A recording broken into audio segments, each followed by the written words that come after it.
fat and protein do not spike insulin, but carbs do. And that one data point has a huge impact on diabetes, right? So your ability to manage your diabetes. Because if carbohydrates are the primary driver of insulin, and insulin resistance is what causes type 2 diabetes, then the food we've been told to eat to manage diabetes is the food that's causing it. Last year, a headline started circulating that said that fat and protein spike insulin. That's the exact opposite of what's true. That's saying that your steak is doing the same damage as a bowl of pasta. That's the type of manipulation that causes a wellness warrior who's losing weight on keto or carnivore to second guess themselves. What's shocking to me is that the research actually looks real. And well, that's because it is. But does the fact that the research is real mean that the headline was accurate? So stay with me, because these are the types of lies that had me limping 8 years ago. I totally was the woman who would have read that article and felt reassured in my decision to avoid red meat. If you'd like to heal your body, lose 80 plus pounds and keep it off like I did, and get your life back, you'll want to know why this headline is so sketchy and why I'm making this video. Like, you're going to want to know what I have to say today. Please subscribe. So, there was a paper published in the Journal of Cell Metabolism in July 2024. And I want to point out that the Journal of Cell Metabolism is a peer-reviewed journal. The research came out of the University of British Columbia, Canadian University. I'm like so proud of that. The problem is that the headline that was circulating based on that paper was protein and fat can trigger insulin production even more than carbs. And that headline traveled, like it was all over the place. And the conclusion it pushed was obvious. If steak spikes insulin the same way that sugar does, then the keto and carnivore women eating red meat every single day have a problem. What should we do? Obviously, the answer looked like cut meat, add back vegetables, maybe whole grains. And of course, we need more variety, right? I want to also add to this that title makes it seem like if protein and fat are spiking insulin just as much as carbohydrates, there would never be a reason to even try keto or carnivore, two diets that are notoriously said to be difficult to do, right? People can't stick with it. Why would anyone even try if they all spike insulin the same way?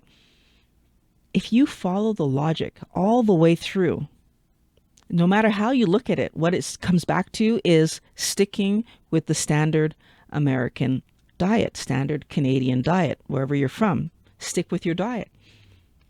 The same diet that most of the people doing keto and carnivore chose to do because the standard diet was causing their weight gain, right? It was causing their health issues. And obviously they learned that insulin resistance was a thing and keto and carnivore was getting them away from that. All of a sudden, we are eliminating the reason that keto and carnivore work, because this is very sneaky, wellness warrior. The average person isn't even eating enough protein to maintain their good health. At the very simplest level, the whole idea breaks down, because if you look at the consumption of red meat within the United States over the past 60 years, it has gone, well, it went up a little bit in the 70s, and then it has had a steady drop year over year. From the time of around 1970 till now, we eat less red meat now than it appears we probably have ever eaten. And look at what has happened to the trends of virtually every chronic disease, diabetes included. It doesn't even pass the simplest level of correlational, just eyeball test.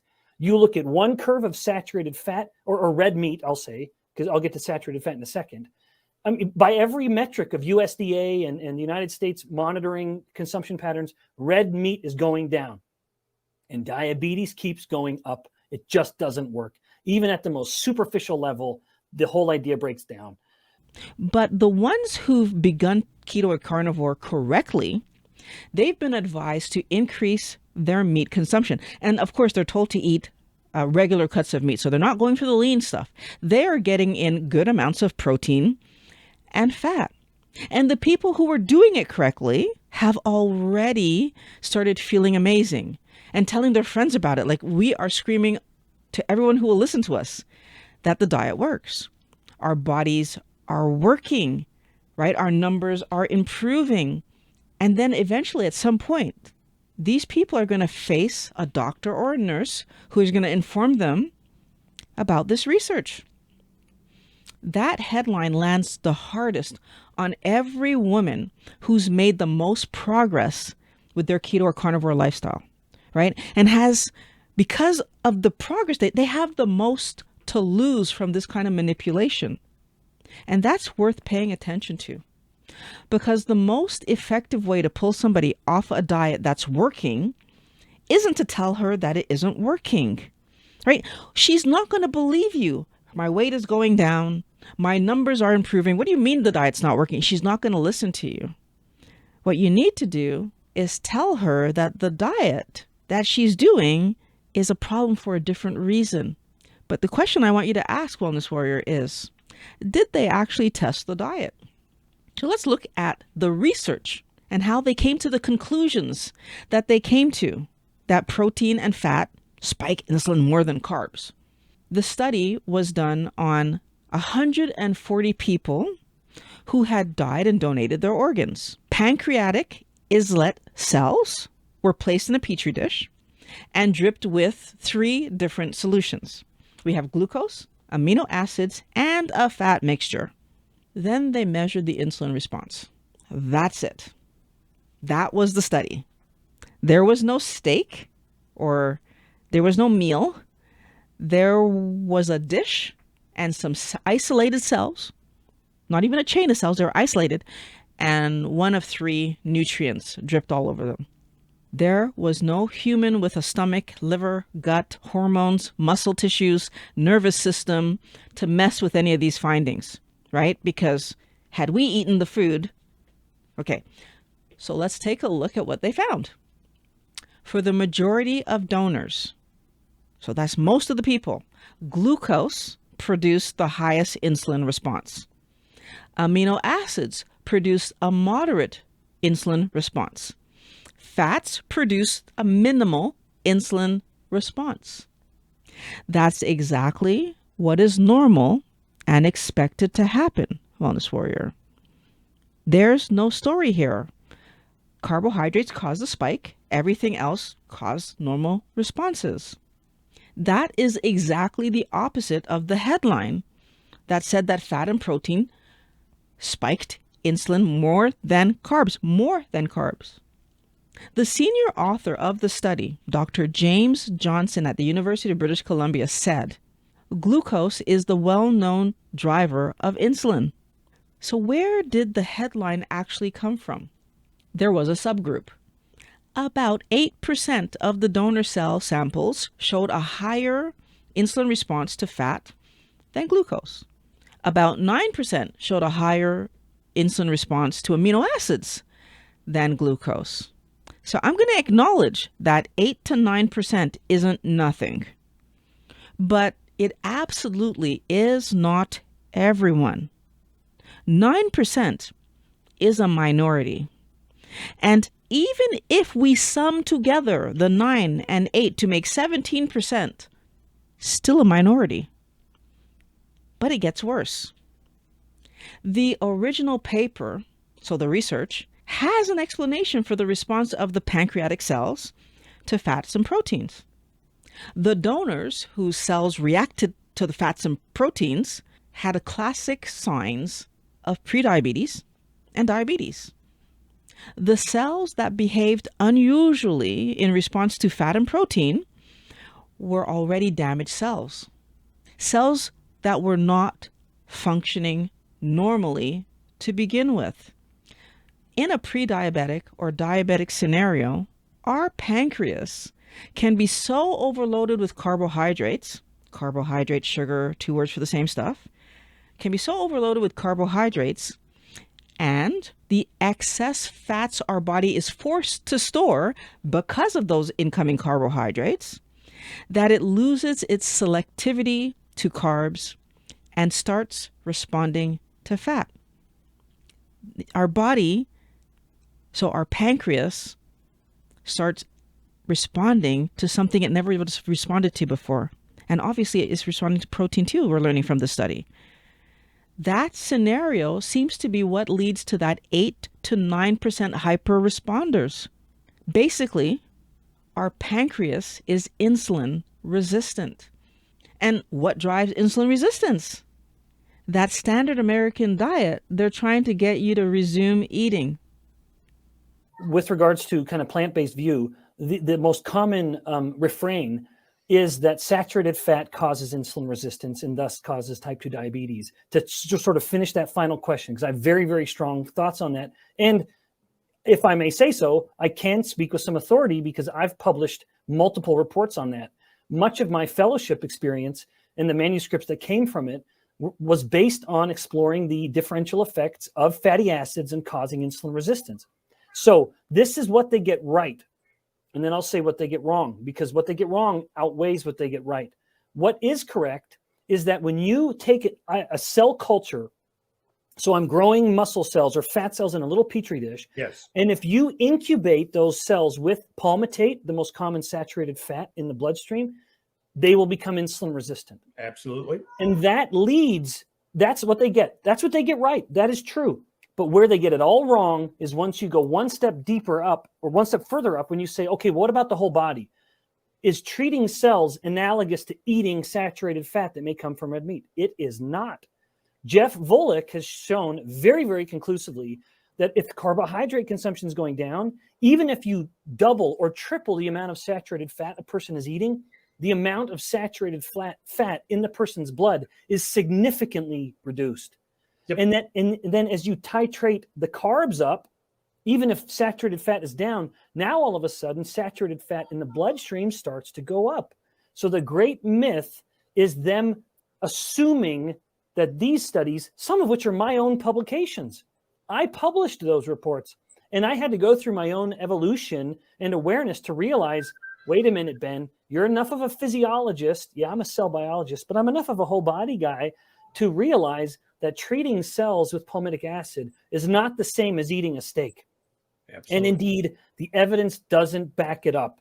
These studies have been very well done. If you have someone who's eating multiples more saturated fat in the context of a low-carb diet, their insulin resistance gets significantly better. So too do markers of inflammation and, of course, numerous other clinical outcomes. So at the base level, with randomized clinical trials, they are wrong.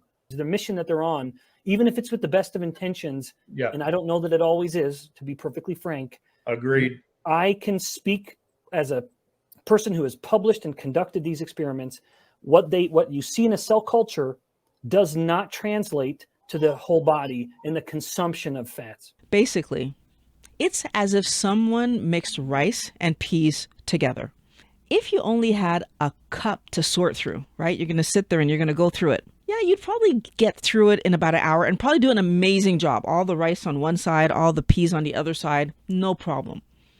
But if you had to do that every hour, on the hour, eventually you'd likely start making mistakes, especially if it was just coming at you, right?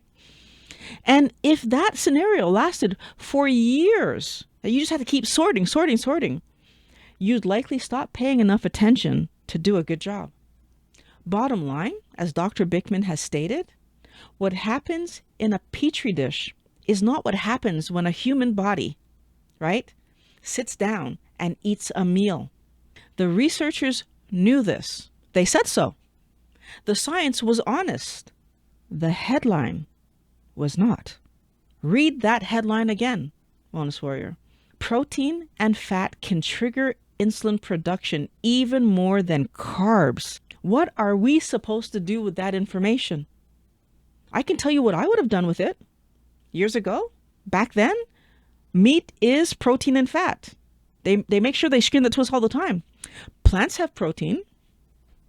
I got to get my protein from plants now to avoid the protein-fat combo that makes me insulin resistant. That's what I would have done with that information. The math writes itself. We've been told to avoid steak our entire life. We are primed to cut steak and all meats, by the way, all fatty meats, and resume eating lentils. And our doctor will confirm that it's the best option because every guideline they were trained on says that. It points exactly in that direction. And just like that, we are back eating the foods we came to keto and carnivore to get away from. And our health issues start creeping back in. But here's what's missing. This is what's not in the headline. Big food doesn't make as much money when we eat meat, fish, poultry, eggs, and salt as when we eat processed garbage foolishness. They make lots of money when we eat processed stupidity. Cereal, loads of profit. Granola bars, so much profit. Drinking soda, profit coming, like there's so much profit. Real food builds our bodies correctly. No brand trickery, no cravings, no craving engineered packaged foolishness that ties us to their subscription model. But the moment we go back to the grains and legumes and low-fat everything, the cravings return. And so therefore, the granola bars return. And eventually, the chocolate bars return. The blood sugar spikes return. The inflammation is back. The doctor's visits are happening again, and we are back on prescriptions. That is the system that profits at every single step of our decline. And they're willing to fight for that, wellness warrior. That's big money. They're willing to twist a data point into a whole article because they know that most people will never read past the title. How do you think about that? Wellness warrior, when people are willing to manipulate research to create misleading titles, we need to understand that there's a lot of money pushing their behavior. That means that if we want to be healthy, we need to learn to actually read articles in full. We need to scrutinize them. We might even need to learn to read research or find people that we find credible who are willing to interpret the research for us. But we can't just believe that the reporter or the company has our best interests at heart. There's too much money at line here for us to believe that we can't be that naive anymore. This headline is clearly designed to get people to put down meat, fish, poultry, eggs. Why would they want that? Why? It's because people who prioritize meat, fish, poultry, and eggs are more likely to be healthy and to avoid eating processed junk food, right? We are therefore less likely to end up needing medication and procedures, and therefore we are not profitable. We are eating the real food that allows our bodies to actually heal, and that's bad for their business model. This isn't a fad. Eating healthy is not extreme. Eating real food is what saves our pancreas from the garbage that was destroying it, right? If you're just starting off and like if you found me for the first time or you're hearing about keto for the first time, I want you to understand it's simple, crazy simple to do. Like I have a link in the description that's going to walk you through. So it's a free course. It's going to walk you through it easily to take the junk out of your life. The hardest part about doing keto or carnivore isn't actually the food or like knowing what to eat or getting the hardest part is feeling alone in your journey. Not having someone who gets what you're trying to accomplish and has the same conviction about health that you have. Now, I've been able to maintain my health and my weight for 8 years now, 7 years now. And I feel comfortable eating, like, so for example, I'll eat a plate full of meat in a restaurant with everybody else eating, a little teeny tiny piece of meat and then a bunch of other carbohydrate foolishness on the plate. I don't care. Plate full of meat. I will go out with friends who want to go out to eat, and I will sit there and just drink carbonated water or still water. And I don't have to eat what they're eating if the restaurant doesn't sell a meat that I'm willing to eat. That ease of being out in the world and living my food the way that I know it will help my body to do well, that ease came from years of openly talking about keto and carnivore. That's what you get when you have good support, Wellness Warrior. And that's how we support each other and help normalize eating real food in our community. If you're tired of trying to figure this out alone, join us in the Wellness Squad. That link is also in the description below. Come, join us, talk with us, connect with people doing what you're doing. That is the way to make sure that if you have a question or something that you're not sure about, that you have the person to talk to that's going to help you to understand what to do to accomplish your goal. That's the point, is to accomplish your goal. The link's in the description. Now, if you'd like to see the other lie that they use to pull us off carnivore, this is the video. So click on that link and I'll meet you on the road to health.